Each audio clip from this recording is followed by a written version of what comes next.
Dia pernah melihat makam Ibrahim bekas ada sih zaman modern. Gadgetnya adalah gadget level paling tinggi. Ya tapi modelan dari tadi keyakinannya masih begitu. Maka itu tanda yang paling tampak orang masih menanyakan sesuatu kepada dukun dengan semua namanya. Dukunkah, paranormalkah, apa tadi? Maka masyarakat ini adalah masyarakat yang mereka dalam kondisi jahiliyah. Ada wahyu, Quran masih di tengah-tengah mereka. Tetapi Quran ini tidak dijadikan panduan. Kemudian yang kedua, jahiliyah yang kedua disebutkan di surat Al-Maidah, apa hukmal jahiliyah yarudun? Apakah hukum jahiliyah yang mereka inginkan? Jadi yang kedua, yang pertama adalah don, prasangka, keyakinan.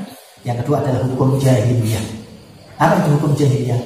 Sebuah hukum perundang-undangan atau undang-undang yang mereka buat, mereka tetapkan untuk kepentingan mereka, untuk syahwat mereka.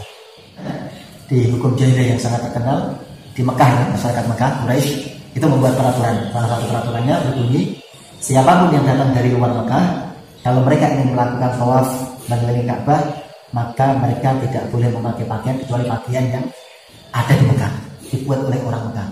Alasannya apa? Alasannya indah sekali. Karena pakaian yang mereka pakai dari tempat mereka masing-masing adalah pakaian yang berlumuran dosa. Foto-foto pakaian, Pak. Padahal orang Mekah juga tidak buat pakaian. Dia beli dari tempat lainnya. Tapi lihat kalimatnya. Padahal jahiliyah bukan cuma di Arab.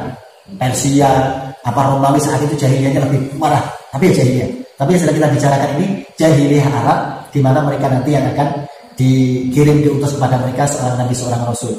Tapi saat itu kondisi dunia memang betul jahiliyah semuanya, bukan cuma Arab saja.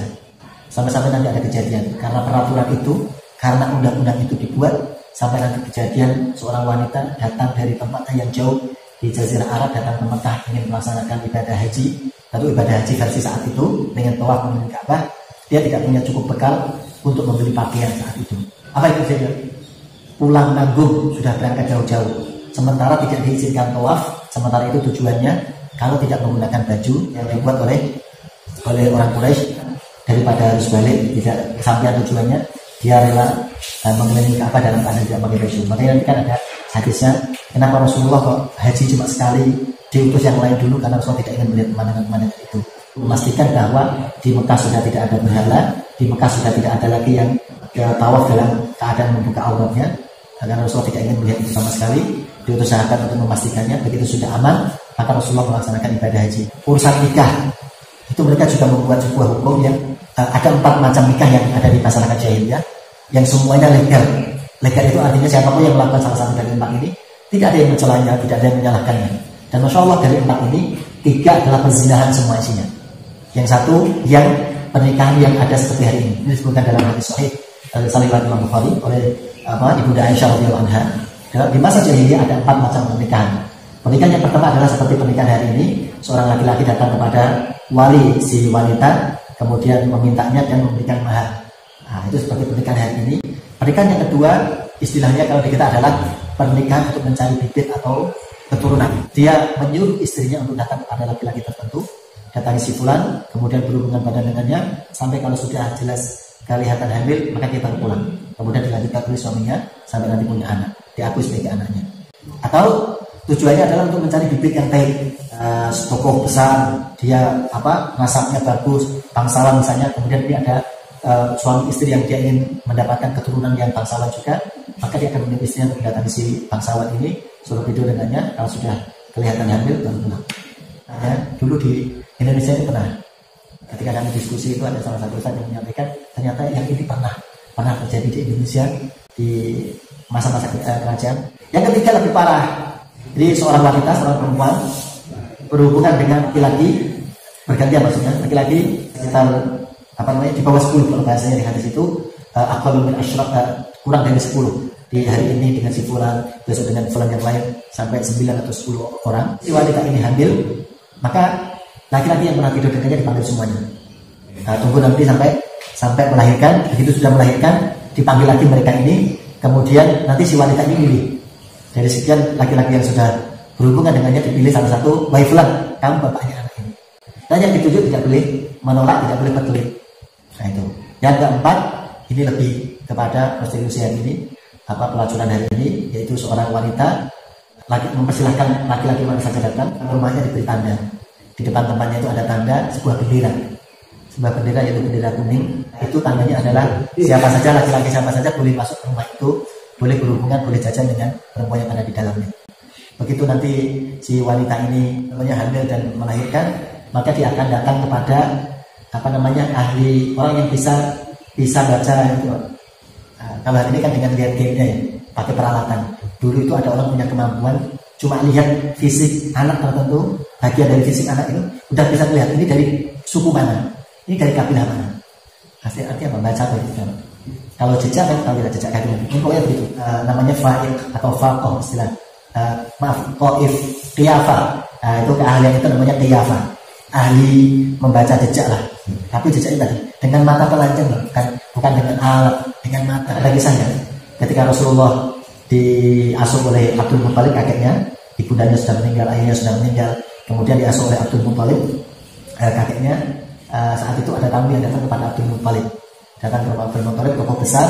Kemudian dia melihat Rasulullah sedang tidur di rumah Abdul Muthalib. Kemudian cuma dilihat kakinya, kemudian dilihat orang ini kan bisa membaca dengan ilmu, bukan dengan ramalan. Begitu dilihat kakinya, dia cuma mengatakan, aku tidak pernah melihat kaki yang mirip dengan kaki yang ada di makam Ibrahim, maksudnya kakinya Nabi Ibrahim yang menyerupai kaki yang ada di makam melebihi kaki anak ini.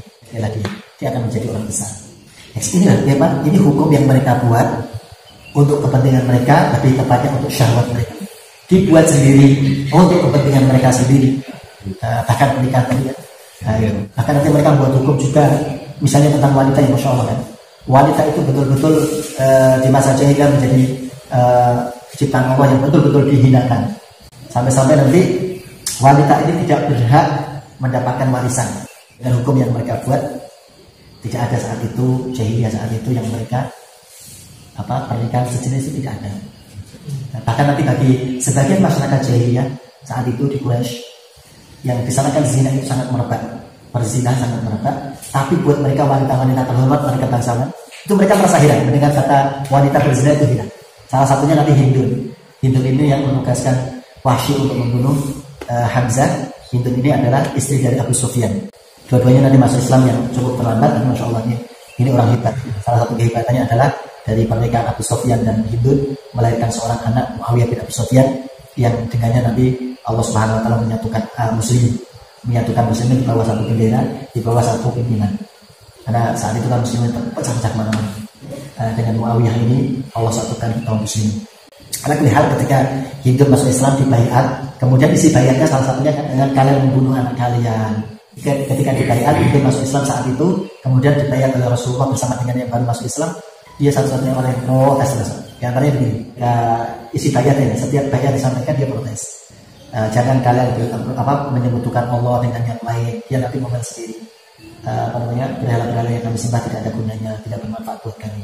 Kemudian jangan kalian membunuh anak-anak kalian. Bagaimana mungkin kami membunuh anak kami? Kami yang membesarkan mereka, justru kalian yang membunuhnya. Rasulullah dan para sahabat, karena kan saudaranya terbunuh di perang Badar, bahkan bapaknya terbunuh di perang Badar. Bukan kalian yang membunuhnya, tapi kalian yang membunuhnya. Pengumuman itu sangat pertama kupingkan. Terus di antara isi yang lain, dan janganlah kalian berzina, wala yaznin. Maka Hindun mendengar kata jangan berzina itu merasa heran. Jadi buat dia itu sesuatu yang asing. Bagaimana mungkin wanita merdeka, wanita terhormat berzina? Nah, merdeka itu dalam artian terhormat. Dia mendapatkan haknya, bukan sebagai budak. Jadi dia menanyakan, apakah ada wanita terhormat yang berzina? Seburuk-buruknya jahiliyah saat itu, Masya Allah, ternyata tidak ada. Pernikahan sesama jenis tidak ada. Jadi sebenarnya lebih jahiliyah mana? Mereka atau kita? Jangan-jangan. Jahiliyah itu bukan hanya di waktu itu. Hari ini bisa jadi jahiliyahnya lebih besar. Yang ketiga, kita percepat di surat Al-Ahzab.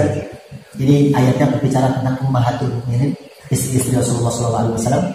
Waqarna fi buyutikum, wahai para istri Nabi, kalian menetaplah di rumah-rumah kalian. Wala tabarrajna tabarrujal jahiliyah, dan janganlah kalian berhias dengan hiasan orang-orang jahiliyah. Hiasan jahiliyah, tentang mode, tentang gaya jahiliyah, tentang penampilan jahiliyah.